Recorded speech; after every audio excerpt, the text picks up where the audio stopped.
What is the power of faith? विश्वास की क्या शक्ति है? वो विश्वास नहीं जो आपके मन में है, उस विश्वास की जो परमेश्वर का वचन बोल रहा है, उसकी शक्ति क्या है? The power of faith is obedience. और जैसी आप ओबे करेंगे वैसी पावर आएगी। आपको क्यों नहीं अभी तक काम हुआ? मेरे साथ एक पद निकालिए जो आपको मिलेगा, मत्ती रचित सुसमाचार उसका 16 अध्याय 13 पद से पढ़िए, 13 से 15 पद तक पढ़िए। मत्ती रचित सुसमाचार 16 अध्याय। यीशु कैसरिया फिलिप्पी के प्रदेश में आया और अपने चेलों से पूछने लगा, मनुष्य के पुत्र को क्या कहते हैं? लोग मनुष्य के पुत्र को, ये मनुष्य का पुत्र कौन है? यीशु मसीह ये पूछ रहा अपने चेलों से कि लोग मुझे क्या कहते हैं, मेरे बारे में क्या बोलते हैं। यहीं पर रुक जाइएगा, अब इस क्वेश्चन को पलट लीजिए अपने ऊपर। आपके अंदर भी हमेशा ये इच्छा रहती है कि लोग मुझे क्या कहते हैं। What the people thought about me, what the people think about me, लोग मेरे बारे में क्या सोचते हैं, लोगों के जहन में हम क्या हैं? यीशु एक मनुष्य है, जब उसके मन में ये प्रश्न आया तो हमारे और आपके मन में भी ये प्रश्न रहता है। लोग फेसबुक पर स्टेटस क्यों डालते हैं? लोग मेरे बारे में क्या सोचते हैं? उसे दिखाने के लिए वो कुछ डालते हैं कि लोग हमें देख के कुछ सोचें। हालेलुया। यीशु मसीह ने जब प्रश्न किया तो चेलों ने क्या जवाब दिया? उन्होंने कहा कुछ तो तुझे यूहन्ना बपतिस्मा देने वाला समझते हैं, और कुछ एलिया कहते हैं, और कुछ यिर्मयाह कहते हैं, या भविष्यवक्ताओं में से कोई एक कहते हैं। यानी पुराने नियम में जितने भी प्रॉफिट हैं, जो ट्रू प्रॉफिट हैं, यीशु मसीह को लोग एक सच्चा भविष्यवक्ता मानते हैं।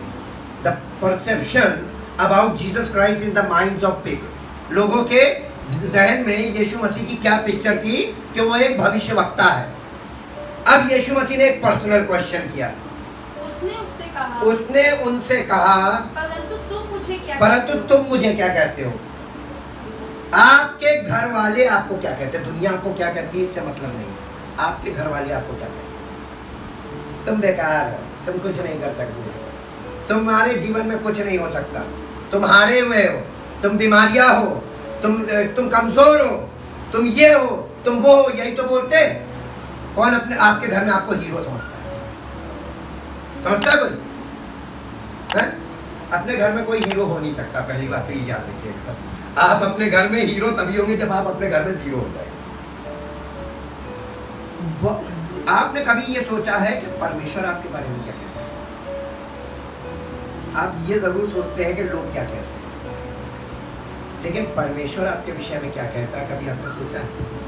आपने परमेश्वर का वचन सुना होगा, कितनी बार सुना होगा मैं नहीं मालूम, लेकिन कितना सुना, क्या समझे, इस पे हम आपसे बात कर रहे हैं कि परमेश्वर का वचन आपको क्या कहता है। Who you are according to God, परमेश्वर के दृष्टिकोण में आप क्या हैं? दुनिया आपको क्या कहती है इससे आपको कोई फर्क नहीं पड़ेगा, लिख लीजिए, क्योंकि कोई आके आपका पूरा नहीं करेगा। दुनिया आपको डराने का काम करेगी, दुनिया आपको भड़काने का काम करेगी, दुनिया आपको लड़ाने का काम करेगी, दुनिया आपको वो सब काम करेगी जिससे आपका परिवार टूटे, आपके रिश्ते खराब हो, आपका सामाजिक स्टेटस खराब हो, आपका सब कुछ खराब करने के लिए दुनिया हर वो हथकंडा अपनाएगी। यही है संसार। और इस संसार में जब हम चारों तरफ से दुश्मनों से घिरे हुए, यीशु मसीह ने कहा तुम्हारे घर के लोग तुम्हारे दुश्मन हैं, और आपको घर के लोग कभी दुश्मन दिखते नहीं है, लेकिन असली दुश्मन वही होते हैं। आपकी टांग खींचने वाला कौन? बाहर वाला टांग नहीं खींचेगा, टांग खींचेगा आपके अपने लोग। इंसान हारता किससे? और यीशु मसीह हमें जीत देने आया है किससे? आप सबसे जीत सकते हैं अगर आप उसकी आज्ञा मानें। आज्ञा मानना कठिन काम, प्रार्थना करना बहुत सरल काम। लोग सोचते हैं कि प्रार्थना करते कोई और मेरा काम बन जाए, उसने किसी को ये अधिकार ही नहीं दिया। भूल में ना रहिए, 16वीं सदी की विचारधारा से बाहर आ जाइए। अपडेट योर माइंड, क्योंकि you are in the 21st century. 21वीं सदी में आप 16वीं सदी वाली सोच अपने अंदर से फेंक दीजिए निकाल के, वो काम करेगी नहीं, बाकी आपकी मर्जी। Update your mind. अगर आपका मोबाइल फोन, अगर वो उसको आप अपडेट नहीं करेंगे तो आपका मोबाइल फोन आपका काम नहीं करेगा। हर समय उसको अपडेटेड रहना चाहिए, अपडेशन आता रहता है। आपको परमेश्वर का वचन अपडेट करता है, लेकिन लोग वचन को ध्यान नहीं देते हैं। उनको वचन से मतलब नहीं, उन्हें प्रार्थना से मतलब है। और जब तक आप प्रार्थना पे टिके रहेंगे आपका भला कभी नहीं होगा। लिख लीजिए, मैं स्टैम्प पेपर पे लिख के दे सकता हूँ, क्योंकि पूरी दुनिया प्रार्थना कर रही, किसी को कुछ नहीं मिल रहा। प्रार्थना करने के बाद भी लोग मर रहे हैं, प्रार्थना करने के बाद भी समस्याएं बढ़ रही हैं, प्रार्थना करने के बाद भी दुर्दशा हो रही है। What is the effect of prayer? What is the power of prayer? The power of prayer and the power of faith is same. Obedience. Obedience. आपका बच्चा आपका हुक्म ना माने, आप उसको कोई चीज है, आपने उससे कह दी कि मैं नहीं दूंगा, क्यों नहीं दे रहे आप बच्चे को? आपने उसको पनिश किया है, क्यों किया है? हुक्म मानो। और कोई व्यक्ति आके उसकी तरफ से दलील देने लगे, अरे दे दो, बच्चा है, दे दो, आपको कैसा लगेगा? हमारे जैसे व्यक्ति होगा कहीं चले जाओ अपने घर, तुम कौन होते हो उसकी वकालत करने वाले? उसको दूं या ना दूं ये मेरा काम है, मैं उसका बाप हूं। यही काम परमेश्वर कर रहा है आज दुनिया के साथ। बुलाओ किसको नेतागिरी के लिए बुलाओगे? परमेश्वर के सामने खड़ा होकर बोल सके, दलील दे सके कि इसको दे दो। यही है प्रेयर। प्रेयर का मतलब यही है कि आप किसी के पास जा रहे हैं कि मेरे लिए विनती कर दो, वो कहता है चुप, जिस दिन वो सुधर जाएगा मेरा हुक्म मानेगा, मैं उसको दे दूंगा, क्योंकि मैं बाप हूं, तू नहीं। परम पिता है, पिता बोलते हैं ना, तो पिता से आपके लिए कौन जाकर पंजा लड़ाएगा? उसके हाथ से कौन छुड़ाएगा? यही लिखा हुआ वचन में, मेरे हाथ से तुम्हें कौन छुड़ा सकता है? और अगर मैं तुमको चाहूंगा तो मसल दूंगा, क्योंकि तुम मेरी औलाद हो, और मेरी औलाद अगर दुनिया में मेरा नाम खराब करेगी मैं उसे मसल दूंगा। और इसीलिए वो प्रकोप आ रहा है, मसल रहा है वो। अब ले आओ किसको, कौन होगा जो परमेश्वर के सामने खड़े होकर तुम्हारे लिए प्रेयर करेगा? पुराना नियम भरा पड़ा है। What are you understand about prayer? प्रार्थना के विषय में समझ नहीं है तो उस काम को मत करो जिस विषय में समझ नहीं रखते हो। और पूरी दुनिया में दौरा पड़ गया लोगों को, प्रेयर प्रेयर प्रेयर। मेरे साथ एक पद मिला है जो आपको मिलेगा, यहीं से शुरू करते हैं। यीशु मसीह लोगों से जो पूछ रहा था, इन सवालों का जवाब हमारी जिंदगी में भी ये प्रश्न है। मेरे साथ एक पद निकालिए जो आपको मिलेगा, मत्ती रचित सुसमाचार, यूहन्ना रचित सुसमाचार, उसका पहला अध्याय, उसका 12 पद। यूहन्ना रचित सुसमाचार पहला अध्याय 12 पद। परंतु जितनों ने उसे ग्रहण किया, किसे? परंतु जितनों ने यीशु मसीह को ग्रहण किया, उसने उन्हें, किसने? यीशु मसीह ने उन्हें परमेश्वर की संतान होने का अधिकार दिया। किसने दिया हमको ये अधिकार कि हम परमेश्वर की संतान बने? तो बिना यीशु मसीह के हम परमेश्वर की संतान नहीं है। ये बात लिख लीजिए अपनी डायरी में। अगर कोई व्यक्ति ये सोचता है कि मैं बहुत प्रार्थना करता हूँ, मैं बहुत बाइबल पढ़ता हूँ, मैं चर्च जाता हूँ, मैं ये करता हूँ, मैं वो करता हूँ, मैं दान देता हूँ, मैं गरीबों की मदद करता हूँ, मैं ये वाला काम करता हूँ, मैं वो वाला काम करता हूँ, मैं परमेश्वर की संतान हूँ, इस बात को अपनी जिंदगी में नोट कर लीजिए, वो नहीं है। ये उसका अपना पर्सनल ओपिनियन है, उसका अपना विचार है, वो धोखे में है, क्योंकि वो परमेश्वर को नहीं जानता। परमेश्वर का वचन बोल रहा है कि जितनों ने उसको ग्रहण किया। किसको? अब ये बताइए कि पता नहीं आपने ग्रहण किया कि नहीं किया, मुझे नहीं मालूम। ग्रहण करना किसे कहते हैं ये भी आप नहीं जानते। आप सिर्फ भाषा पढ़ रहे हैं। ग्रहण करने का मतलब होता है उसको अपने जीवन में स्वामी बना लेना, उसको अपने जीवन का सारा अधिकार दे देना और उस पर भरोसा करना कि वो करेगा सब कुछ। इसको कहते हैं ग्रहण करना। जितनों ने उसको ग्रहण किया, प्रभु यीशु मसीह ने परमेश्वर की संतान होने का अधिकार दिया। जब आप मसीह को ग्रहण कर लेते हैं, अब आप कौन है? अब दुनिया आपको क्या कहती है ये मतलब है, मायने रखता है? तो हम क्यों दुनिया की बातों पर ज्यादा डिस्टर्ब हो जाते हैं? उन्होंने मुझे ऐसा कह दिया, वो ऐसा कह रहे थे, और उन्होंने कह दिया धर्म परिवर्तन। They don't know who God is, और वो आपको वो बातें बोल रहे हैं और आप उससे डिस्टर्ब हो जा रहे हैं।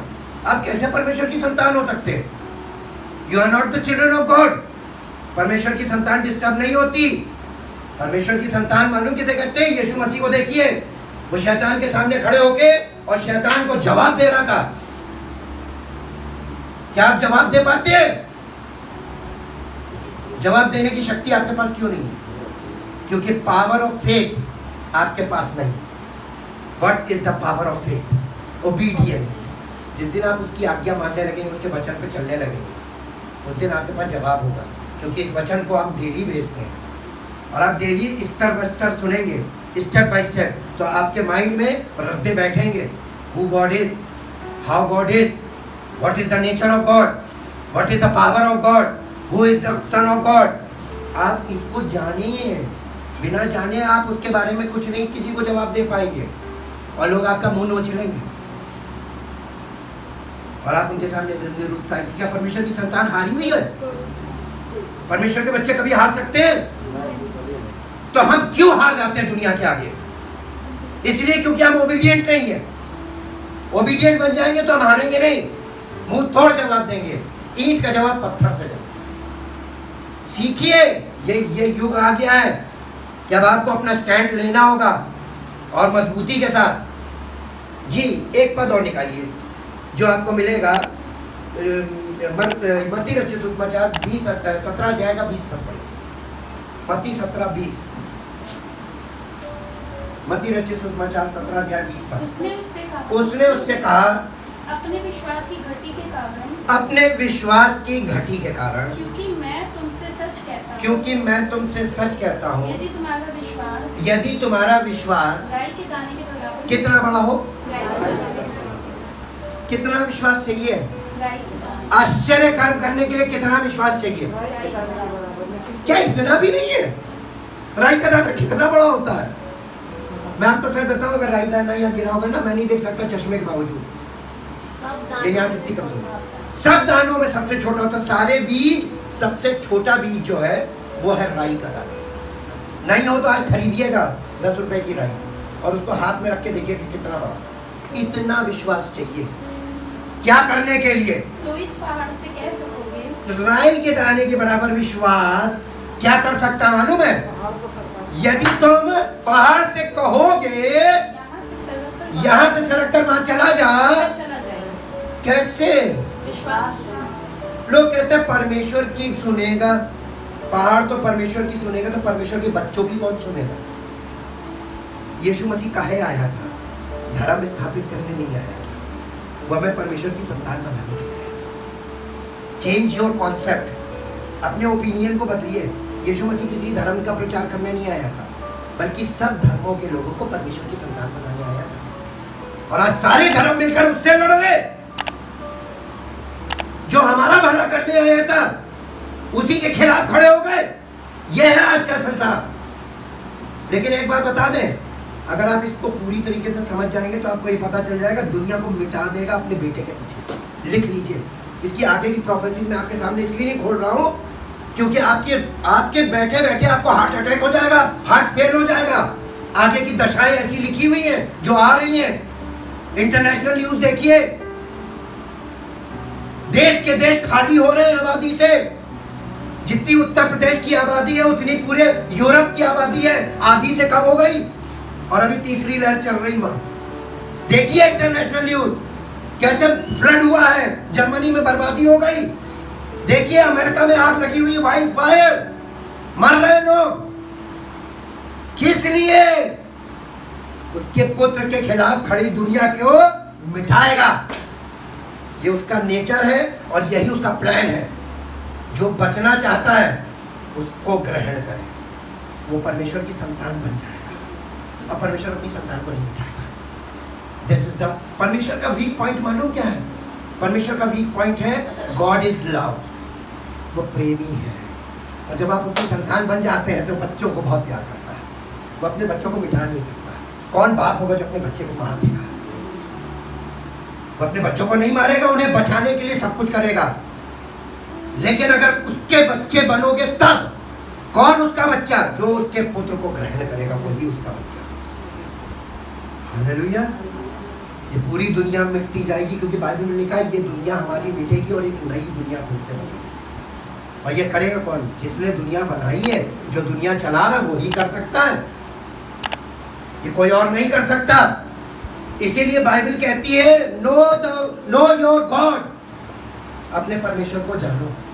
दाऊद ने अपने बेटे से मरते समय मालूम क्या बोला था? अपने पिता के परमेश्वर को जानो, वही तुझे राजा बनाएगा। वो था सुलेमान, उस जमाने का सबसे मशहूर राजा। हालेलुया। धर्म कर्म से परमेश्वर किसी को कुछ नहीं देगा। करके देख लो, पूरी दुनिया कर रही है, किसी को कुछ नहीं मिलेगा। आगे पढ़ना बेटा, क्या लिखा? यदि तुम राई के दाने के बराबर विश्वास करोगे तो इस पहाड़ से कह सकोगे, तब आपको पावर मिलेगी। काहे की पावर मिलेगी? द पावर ऑफ फेथ क्या है मालूम है?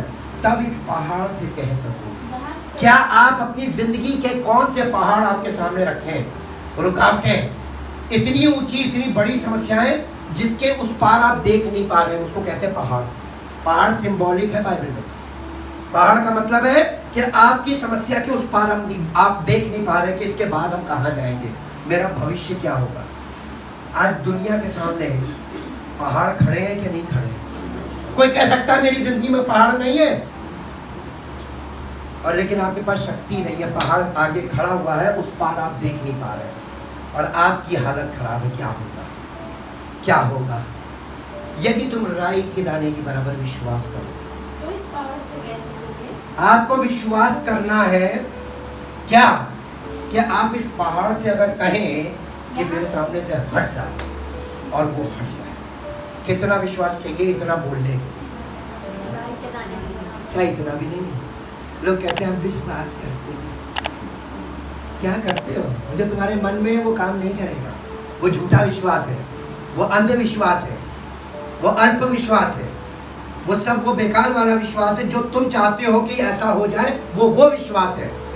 लेकिन तुम परमेश्वर के वचन को नहीं मानते हो, हुक्म नहीं मानते हो। अगर तुम परमेश्वर का हुक्म मानोगे तो तुम वो कर दोगे जो यीशु मसीह कह रहा है। यीशु मसीह एकदम जीरो लेवल के देहात के लोगों से बात कर रहा है, हम तो शहर के लोगों से बात कर रहे हैं।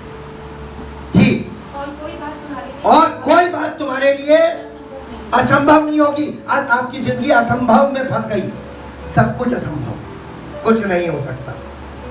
आज हमारी सरकार असंभव में फंसी बैठी है। क्या किया जाए? कैसे अर्थव्यवस्था को ऊपर लाया जाए? कुछ नहीं हो सकता, असंभव है ना। परमेश्वर के बच्चों के लिए नहीं होना चाहिए। जो ये कहते हैं कि हम उस पर विश्वास करते हैं, उनके लिए ये नहीं होना चाहिए। तुम्हारी जिंदगी गवाही बननी चाहिए। असंभव को संभव कौन कर सकता है? ना परमेश्वर नहीं करता, ना यीशु मसीह भी नहीं करता। यस, जो संसार पर जय प्राप्त करता है वो हमारा विश्वास, फेथ। फेथ का मतलब है here the word, obey the word and follow the word. परमेश्वर यीशु मसीह ने सब कुछ कर दिया। यीशु मसीह ने सब कुछ कर दिया, उसने हमारे लिए मार्ग तैयार कर दिया। अब स्टेप आउट किसको करना है? तो हमारे पास फेथ का मतलब मालूम है, एक्शन वर्ड है, हियर, ओबे एंड फॉलो। अभी मैं आपको एग्जांपल देता हूँ। एक पद और निकाल लो ऐसा जो तुमको मिलेगा इसी मत्ती रचित सुसमाचार 21 अध्याय का 21 और 22 पद। मत्ती रचित सुसमाचार, यीशु ने उसको उत्तर दिया, मैं तुमसे सच कहता हूँ, यदि तुम विश्वास रखो और एक म्यान में दो तलवार मत रखो। विश्वास रखो, हम दोनों चीज रखते हैं। हम विश्वास भी करते हैं और संदेह भी करते हैं। तो हमारे विश्वास को कौन खा जाता है? क्या ज्यादा करते हैं? ज्यादा करते हैं, विश्वास करते हैं। विश्वास तो राई के दाने के बराबर चाहिए, और राई के दाने के बराबर को विश्वास को हमारा जो बड़ा सा संदेह है ना वो खा जाता है। एक्चुअली कंफ्यूजन ये कि हम संदेह को ही विश्वास करते हैं। हाँ, हम संदेह को, हम आशा को विश्वास कहते हैं। हम आशा करते हैं, उसको कहते हैं विश्वास। आज आपकी यानी अंदर लोगों की कलई खुलनी चाहिए। जब हम वचन में जाते हैं ना, वचन हमारी कलई खोलता है कि कितने विश्वासी हैं, कितने हैं। कोई कहे मेरे सामने कि मैं विश्वास करता हूँ। बेटा परमेश्वर के बच्चों के आगे और परमेश्वर के आगे कोई चीज़ छिपी नहीं होनी चाहिए। और अगर तुम्हारे आगे अभी भी छिपी, इसका मतलब तुम अभी बच्चे बने नहीं। जिस दिन बच्चे बन जाओगे ना 100%, तुम्हारे आगे पूरी दुनिया का राज खोल देगा। ये देख, ये दुनिया है, मत फंस इसके चक्कर में। हालेलुया। बूढ़ियों की कथा कहानियों में मन लगाना छोड़ दो। सबसे पहली बात, वहम कहाँ से आता है? जो फालतू की जो गॉसिप्स करती है ना, जिनके पास कोई एजुकेशन स्टेटस नहीं होता है, सोशल स्टेटस नहीं होता, उन लोगों की बातों में मन मत लगाओ। लिख के दे रहे हैं आपको, आप छूट जाएंगे। अंधविश्वास कहाँ से आता है? कथा कहानियों से, फालतू की बातों से। उन गॉसिप्स को अटेंड करना बंद कर दीजिए और ऐसे लोगों के बीच में बैठिए जहाँ आपको परमेश्वर के वचन के बारे में बात हो। हालांकि बहुत मुश्किल है आज की ज़माने में। जी, तो ना केवल ये करोगे, फिर से पढ़ो बेटा। यदि तुम विश्वास रखो, यदि तुम विश्वास रखो और संदेह ना करो, तो ना केवल ये करोगे, ना केवल ये करोगे जो इस अंजीर के पेड़ से जो किया इस गया, अंजीर के पेड़ से किया गया, परंतु यदि इस पहाड़ से भी कहोगे, परंतु यदि इस पहाड़ से भी कहोगे। कब? जब तुम प्रार्थना करो। विश्वास करो, हैं? विश्वास करो। प्रार्थना नहीं आई। संदेह हम तो रोज ढूंढते हैं कि आपके लिए हम ये पॉइंट ले आए कि प्रार्थना करने से ये काम हो जाएगा। हम आपको बताते हैं कि भाई प्रार्थना से ये हो सकता है, और रोज हमको परमेश्वर का वचन कहता नहीं तुम विश्वास करो, और विश्वास हम नहीं करते, प्रार्थना करते हैं। Why you are praying? जब आप विश्वास करते ही नहीं, आपको ये विश्वास ही नहीं कि परमेश्वर ये कर सकता, तो आप प्रार्थना क्यों करते? प्रार्थना करने का मतलब ये है कि हम विश्वास नहीं कर पा रहे कि वो कर सकता। हम एक ट्राई मार रहे हैं कि शायद आप सुन ले। क्या वो बहरा है? हैं? वो सब अगर आपको लगता है कि परमेश्वर सुनता नहीं है, आप हॉर्न माइक यूनिट लगाकर क्यों चिल्ला रहे हैं? ये हम आपके सामने ऐसा तर्क रखने जा रहे हैं कि दिमाग के परगच्चे उड़ जाएंगे। चिड़िए तो माइक पे नहीं चिल्लाती कि हमें भोजन दे दे, उन्हें क्यों दे दे? वो ना तो वो कमाई करते हैं, ना खेती करते हैं, कुछ भी नहीं करते, उन्हें रोज खिला रहा है। बेजबान जानवरों को खिला रहा है, और इंसान को उसने जबान दे दी तो इंसान परमेश्वर को चला रहा है। ये कर, ये मत कर, देख पड़ोसी ये कर रहा है, उसके ऊपर बात कर दो। प्रार्थना क्या कर रहे हैं आप? उसको क्यों बता रहे हैं जिसे सब मालूम? आपकी दिमाग में ये बात नहीं समझ में आई कि जो पूरी दुनिया चला रहा है उसको आप क्यों इंफॉर्मेशन दे रहे हो? बल्कि आप उससे इंफॉर्मेशन लो, प्रभु मेरे जीवन में क्या होगा। वो आपका वर्तमान भी बताएगा, आपका भूत भी बताएगा, आपका भविष्य भी बताएगा। और आपके पीछे भूत जो है ना, सबसे बड़ा भूत मालूम कौन है? आपका पास्ट। उसको हिंदी में क्या बोलते हैं? पास्ट को क्या बोलते हैं हिंदी में? भूतकाल। तो आपका भूत तो आपके पीछे है, जो आप छोड़ के आ रहे हैं जिंदगी में, और आज प्रेजेंट में भी आप भूत को ही देख रहे हैं, यानी अपना पास्ट देख रहे हैं। जब वो उसके साथ ऐसा हुआ था तो ये हो गया था, कहीं मेरे साथ ना हो जाए। भूत कहाँ है? आज हमने आपको भूत दिखा दिया, लेकिन आप वर्तमान में भविष्य नहीं देख पा रहे। यह है प्रॉब्लम। आज 21वीं सदी में लोगों की प्रॉब्लम यही है, वो भूत देख रहे हैं, यानी पीछे इतिहास देख रहे हैं, भविष्य नहीं देख पा रहे, because they don't know God. जिस दिन परमेश्वर को जान जाएंगे वो भविष्य में देख रहे हैं, क्योंकि परमेश्वर हमें भविष्य को दिखा रहा है। कह रहा भूत तो पीछे रह गया, घूम के काहे देखते हो? यीशु मसीह ने कहा, मैं जो कोई हल पर हाथ रखकर पीछे देखता है वो मेरे योग्य नहीं। यानी अगर एक बार आपने यीशु मसीह पर विश्वास कर लिया, उसे ग्रहण कर लिया, तो आप भूत में मत, आप भविष्य की ओर बढ़ना चाहते हैं। कितने लोग बढ़ना चाहते हैं भविष्य की ओर? तो आप पीछे देखना छोड़ दीजिए, किसके यहाँ क्या हुआ और क्यों हुआ, कैसे हुआ, ये छोड़ दीजिए। भूतकाल में जाना छोड़ दीजिए, नहीं तो भूत पीछे लग जाएगा। भविष्य की ओर देखना शुरू कीजिए, कि पवित्र आत्मा हमें भविष्य दिखाने की होता है। हालेलुया। जी आगे। और समुद्र यदि इस पहाड़ से भी कहोगे उखड़ जा और समुद्र में जा पड़, तो ये हो जाएगा। कैसे? दुआ करने से नहीं, विश्वास रखो, संदेह मत करो। कंडीशन सुनिए, ज्यादा प्रेयर संदेह को प्रकट करता है, और विश्वास में क्या है? सिर्फ बोलना है, प्रार्थना नहीं। Speak to the mountain.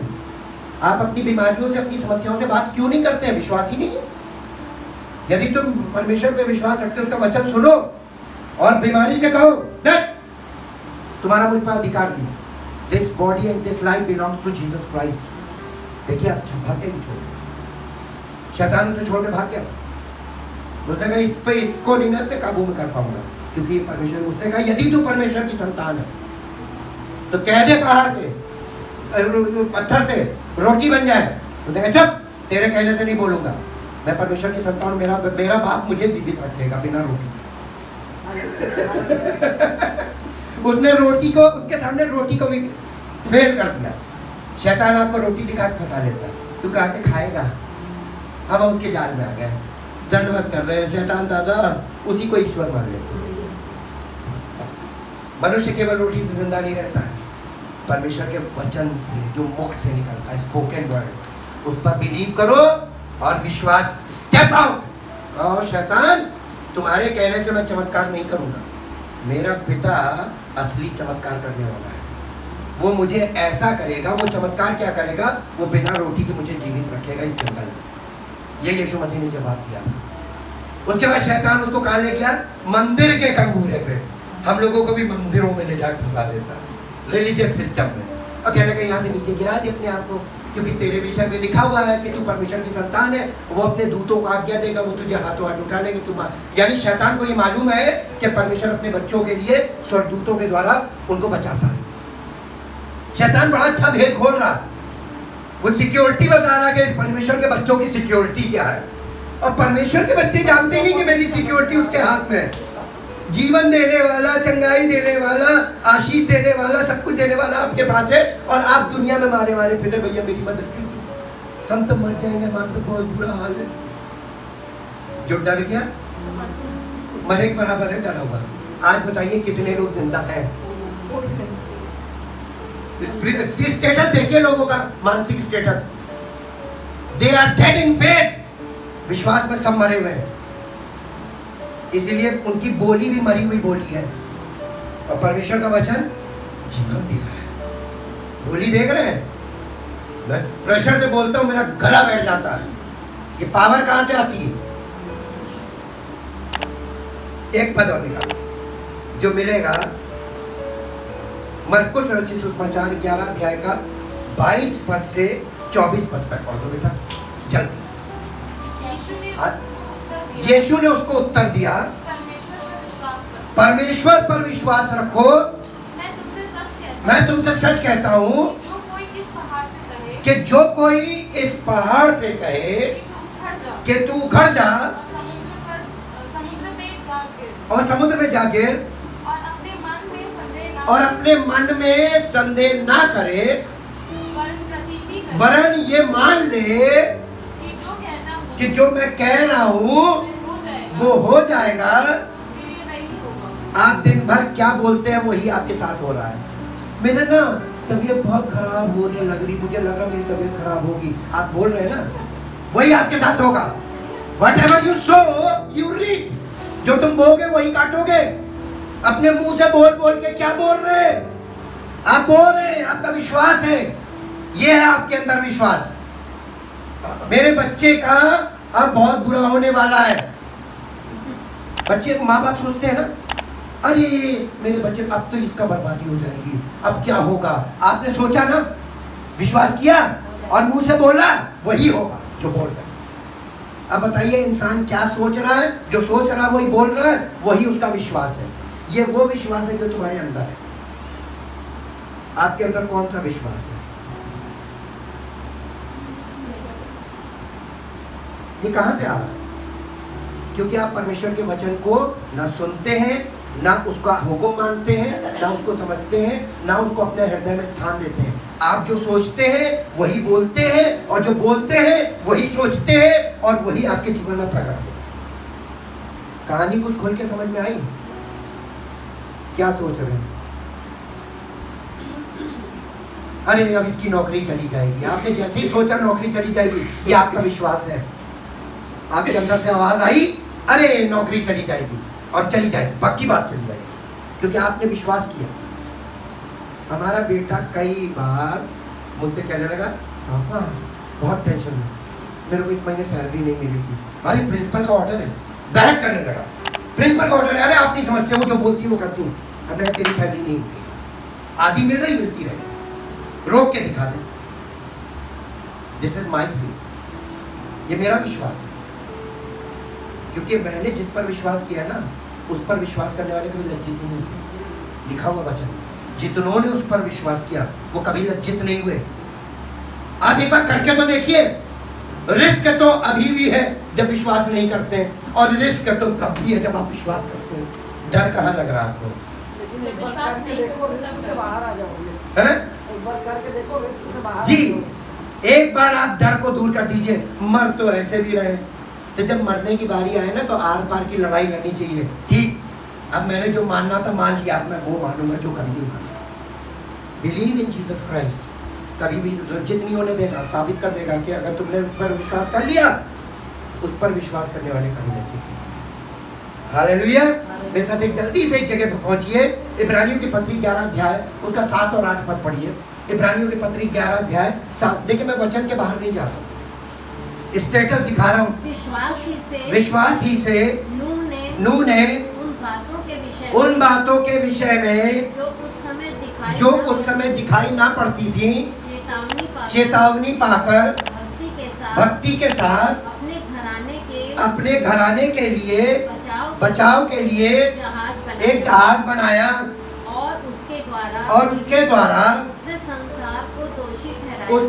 उसने संसार को दोषी ठहराया, और उस धर्म का वारिस हुआ जो विश्वास से होता है। सच्चा धर्म परमेश्वर की बातों पर विश्वास करना है, इससे सच्चा कोई धर्म नहीं। अब धर्म किसको कहते हैं हमें नहीं मालूम, जाकर स्टडी कीजिए गूगल पे। अपनी गवर्नमेंट में, हमारे यहाँ देश में गवर्नमेंट में एक धर्म नाम का कोई वर्ड नहीं, आपको ताजुब होगा मालूम। वहां पर सिर्फ लिखा हुआ है पंथ। हमारा देश पंथ निरपेक्ष है, धर्म निरपेक्ष इसी को बोला जी। विश्वास ही से अब्राहम बुलाया गया। देखिए नूह ने विश्वास से कुछ किया तो उसका परिवार बचा। आप सोचते बैठे बैठे विश्वास कर लेंगे, परमेश्वर उतर के आएगा और हमको बाढ़ से बचाएगा, हमारे मुंह में रोटी डाल देगा। ये आपका झूठा विश्वास है, ये आपके मन में कल्पना है। परमेश्वर करेगा कुछ नहीं। परमेश्वर का वचन सुनो और सीखो अपने पैर पे खड़ा होना। परमेश्वर ने तुम्हें पैर क्यों दिए?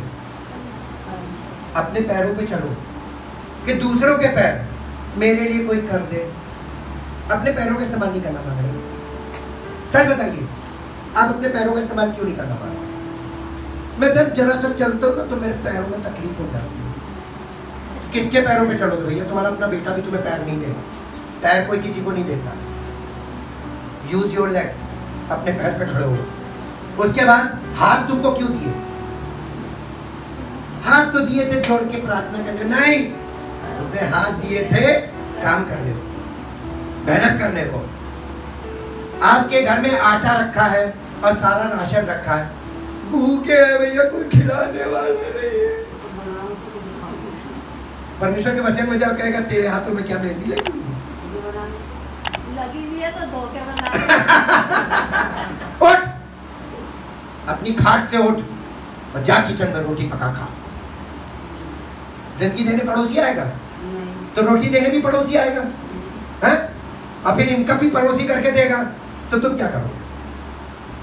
Where what is our responsibility? एक बार रोटी देगा, तुम्हारा कहेगा आप नहीं जाऊंगा, फिर कहेगा अच्छा कल भी लिया।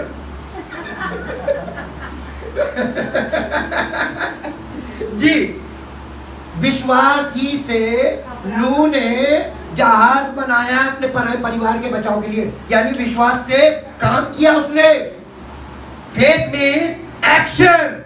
He did something. He followed the plan of God. उसने परमेश्वर के कहे अनुसार किया, ये था faith. Faith means hear the word of God, obey the word of God, and follow the word of God, उसने ये किया, दिस इज कॉल्ड फेथ। अपने घराने के बचाव के लिए जात बना, पूरी दुनिया को दोषी ठहरा दिया कि देख इसे कहते हैं विश्वास। आगे पढ़िए 8वां पद।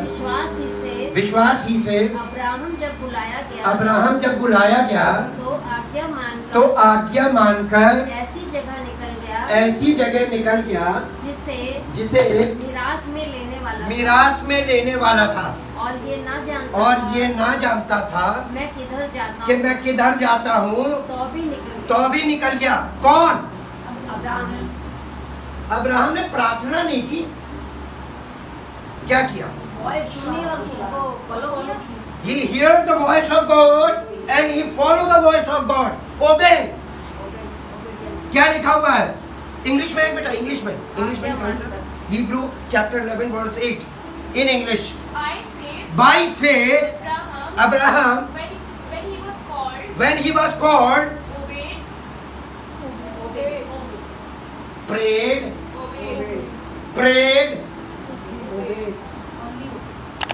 जब विश्वास करते हैं लोग तो प्रेयर करते हैं। कहाँ लिखा है?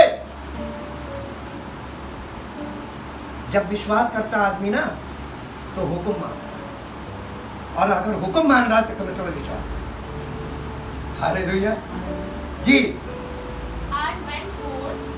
went forth to a place which he was destined to receive as an inheritance, and he went although he did not know और ट्रबल हिज माइंड, उसने अपने माइंड को इस बात के लिए टेंशन नहीं दी कि कहाँ जाना है। उसको ये नहीं मालूम था कहाँ जाना है, लेकिन वो माइंड में ट्रबल नहीं था, उसके माइंड में टेंशन नहीं थी कि हमें कहाँ जाना है। देखा जाएगा, प्रभु ने कहा चल तो चल। इसको कहते हैं फेथ। हमको जब आवाज आई हम चल पड़े। ये थोड़ी ना हमें मालूम कि हमें कहाँ लेके जाएगा, क्योंकि उसके पास प्लान है ना। वो हमें ये मालूम है कि वो सबसे ऊंचा रखेगा, लज्जित नहीं होते। हालेलुया। मुझे देखकर विश्वास कर लीजिए, मुझे देखकर विश्वास कर लीजिए। मैं विश्वास पे चलता हूँ, मैं दिमाग से नहीं चलता। एक वर्ड और निकालिए, इसी 11 अध्याय का आप पढ़ दीजिए 11-12। विश्वास से सारा ने आप बूढ़ी होने पर भी गर्भ धारण करने की सामर्थ पाई, क्योंकि सारा को जो बूढ़ी हो चुकी थी उसका मासिक धर्म बंद हो चुका था, तो वो कैसे कंसीव कर पाई। और आदमी बुढ़ा था 100 साल, अब्राहम 100 साल का हो गया, तो कैसे संतान पैदा हो गई। मेडिकल साइंस के सामने चैलेंज है, मेडिकल साइंस इसका जवाब नहीं दे पाएगी। मालूम क्यों? क्योंकि सारा ने क्या किया था?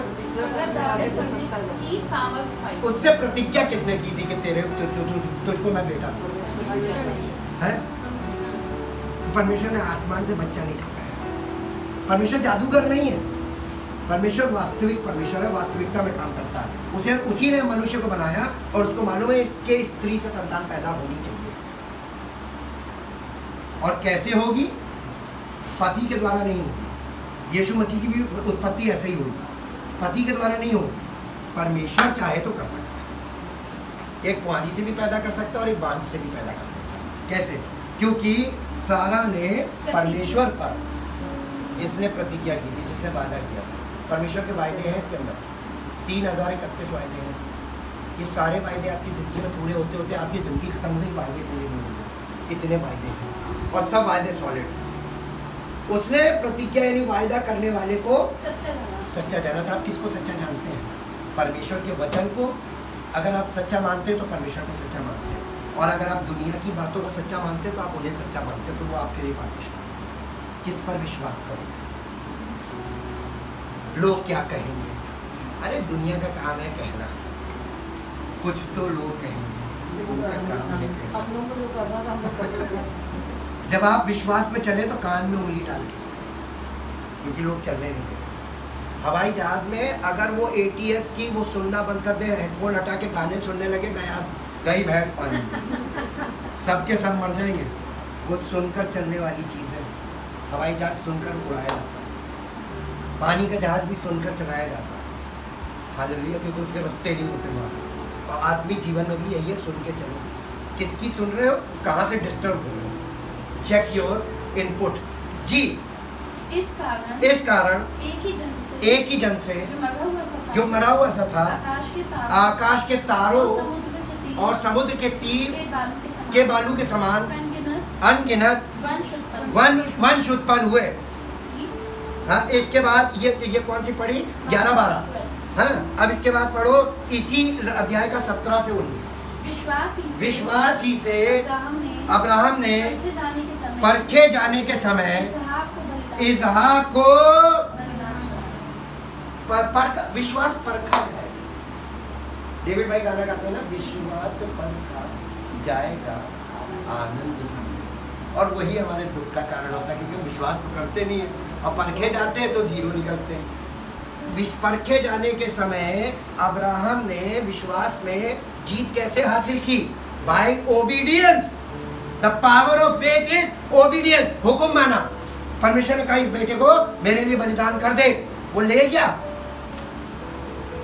डिसाइसिव पर्सन था। ओबीडियंस मालूम किसके अंदर होता है? डिसाइसिव पर्सन के अंदर। अगर आप डिसाइसिव हैं, आपके अंदर ओबीडियंस है। नहीं, परमेश्वर ने कहा मैं करूंगा, दुनिया चाहे कुछ भी करे। उसने अपनी बीवी को भी नहीं बताया, ले गया उसको। और परमेश्वर ने देखा भाई यार वाकई में ये तो यार ले गया, और उसने छुरी उठाई, मारने ही जा रहा था अपने बेटे को। तभी परमेश्वर ने उसके इस चीज को देख लिया, act of faith. This is the power, obedience. उसने कहा बस रुक जा, इसको हाथ ना, यानी इसको नुकसान ना पहुंचे। दोनों जन में बहुत खूबी देखी आपने ना। बेटा 30 साल का बेटा, उसने अपने बाप का विरोध नहीं किया। मालूम क्यों? क्योंकि उसको मालूम था मेरा बाप मुझे मार ही नहीं सकता। और अब्राहम को ये मालूम था कि मेरा परम पिता मेरे बच्चे को मुझसे मरवाएगा नहीं, बचा लेगा। ये केवल वो चेक कर रहा है। और दोनों जन का विश्वास देखिए ओबीडियंस के साथ है। Faith with obedience is equal to power. चाहिए पावर? पावर आपके पास होनी चाहिए, क्योंकि ओबीडियंस तो आपको करना है, पावर आ जाएगी। जी, लास्ट में अब एक पद पढ़िए जो आपको मिलेगा यूहन्ना रचित सुसमाचार, उसका 14 अध्याय का 23 पद। 14 अध्याय 23 पद, यूहन्ना रचित सुसमाचार। जी, यीशु ने उसको उत्तर दिया, यदि कोई मुझसे प्रेम रखे तो वह मेरे वचन को मानेगा। कौन यीशु मसीह से कौन प्यार करता है? जो वचन मानते हैं। अब आप देखिए कितना आप यीशु मसीह से प्यार करते हैं, ये आपके ऊपर डिपेंड है। जितना आप उसका हुक्म मानेंगे, हुक्म कब मानेंगे? जब सुनेंगे जानेंगे तभी तो मानेंगे, है ना। तो आप वचन को कितना ध्यान से सुनते हैं, आप उसको कितना ग्रहण कर रहे हैं, सारी दारोमदार आप पर है। जी, वो मेरा हुक्म मानेगा और मेरा पिता किससे? जो दुआ करते हैं, जो यीशु मसीह से प्यार करते हैं और उसकी आज्ञा मानते हैं, परम पिता परमेश्वर उससे प्यार करते हैं और पिता उससे प्यार करेगा और हम उसके पास आएंगे। हम कौन? पिता पुत्र पवित्र आत्मा। पिता और पुत्र दोनों कह रहे हैं हम उसके पास आएंगे। जी, और उसके साथ आपको परमेश्वर के पास जाने की जरूरत नहीं, परमेश्वर आपके पास आ जाएगा। चाहते हैं परमेश्वर आपके पास आए, वो उतर आएगा, आपके पास आ जाएगा, आपके घर में आ जाएगा, आपके दिल में आ जाएगा। और बताइए इससे नजदीक हम उसके पास आएंगे और उसके साथ वास करेंगे। ऑल केवल आएंगे नहीं कि विजिट करके चले गए, ओके बेटा टाटा बाय बाय, अपना ख्याल रखना। क्या नाम? उनके साथ वास करेंगे, पिता पुत्र दोनों आकर आपके साथ रहेंगे। अब बताइए दुनिया की कौन ताकत आपको हिला पाएगी? हालेलुया। पहला पत्रस पहला अध्याय 14 पद। पहला पत्रस पहला अध्याय 14 पद। हम एकदम कंक्लूजन पे पहुंच रहे हैं। Prepare your mind. और आज्ञाकारी बालकों की नाई अपनी अज्ञानता के समय की पुरानी अभिलाषाओं के, यानी जो आपकी फिजिकल लाइफ थी मसीह को ग्रहण करने से पहले, वैसी जिंदगी मत जियो। आज्ञाकारी बालकों की नाई। परमेश्वर के बच्चे मालूम कौन है? जो परमेश्वर का वचन सुनते हैं और उसकी आज्ञा मानते हैं, वो है कभी धोखे में मत रहिएगा कि हम तो परमपिता परमेश्वर की संतान है, नहीं है। बनाने के लिए तो वो उसने अपने पुत्र को बलिदान किया था। आज्ञाकारी बालकों के समान अपने पुराने जीवन की जो शारीरिक जीवन जीते थे मसीह को जानने से पहले, वैसे जीवन को मत जियो। हाँ, पर जैसा तुम्हारी बुलाने वाला पर जैसा तुम्हारा बुलाने वाला पवित्र है, वैसे ही तुम भी अपने सारे चाल चलन, तुम भी पवित्र बनो। नहीं लिखा, अपने सारे चाल चलन में पवित्र बनो। पवित्र आत्मा क्यों दिया गया? ताकि वो हमें सारे चाल चलन में पवित्र बनाए। और वचन सुनते ही नहीं लोग दुआ करवाते हैं। खैर, दुआ में फंसे रह दीजिए। अब लास्ट में एक वर्ष पढ़िए, इब्रानियों की पत्री 6 अध्याय 19। Thank you Jesus, thank you Jesus. इब्रानियों की पत्री 6 अध्याय 19 पद। बेटा इंग्लिश में भी निकाल लेना, हिंदी और इंग्लिश। Thank you Jesus. इब्रानियों 6:19। वो आशा हमारे प्राण के लिए ऐसा लंगर है जो स्थिर और दृढ़ है और पर्दे के भीतर तक पहुंचता है, जहाँ यीशु ने मलकीसिदक की रीति पर सदा काल का महायाजक बनकर हमारे लिए अगुआ के रूप में प्रवेश किया है।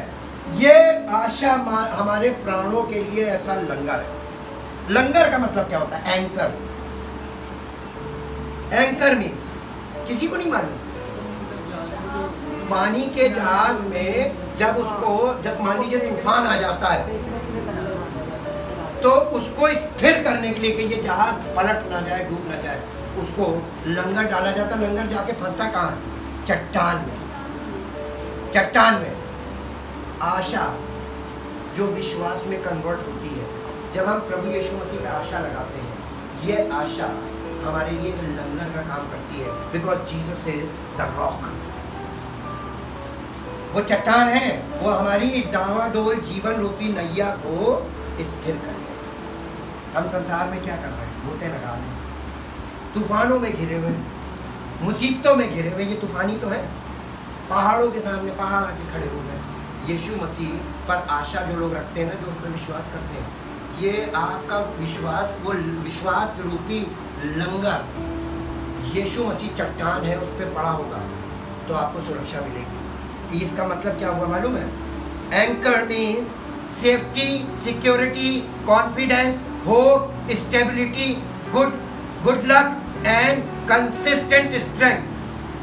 क्या आप चाहते हैं कि आपकी जीवन रूपी नैया जो डावाडोल हो रही है और आपके अंदर विचार, आपकी भावनाएं ऊपर नीचे हो रही हैं, टेंशन रोज होती है, रोज कम हो जाती है, ये सब बीमारियों की जड़ है। जैसे जैसे टेंशन बढ़ेगी वैसे वैसे आपका ऑक्सीजन लेवल डाउन होगा। जैसे जैसे टेंशन बढ़ेगी वैसे वैसे आपका इम्यूनिटी लेवल डाउन होगा और महामारी की शिकार हो जाएंगे। बचना चाहते हैं? Thank you Jesus. यीशु मसीह चट्टान है और हमारा विश्वास एक लंगर की तरह उस पर चट से जाके पड़ जाए, अटैच हो, कनेक्ट विद जीसस क्राइस्ट और उसका वचन सुनना शुरू कीजिए, आज्ञा मानना शुरू कीजिए। आपकी जिंदगी जयवंत हो जाएगी। Thank you, thank you, thank you. परमपिता परमेश्वर, हम आपका दिल से धन्यवाद करते हैं आपके जीवित पवित्र वचनों के और पवित्र आत्मा के द्वारा जो हमें प्राप्त होती है, ताकि प्रभु हमारा जीवन आपके वचनों पर आधारित हो, ताकि हम अपने जीवन में जयवंत और फलवंत हो और आपके महान नाम की महिमा का कारण। धन्यवाद के साथ इस प्रार्थना को आपके प्रभु यीशु मसीह के नाम से आमीन। Praise the Lord. परमेश्वर आप सबको आशीष दे। Thank you Jesus.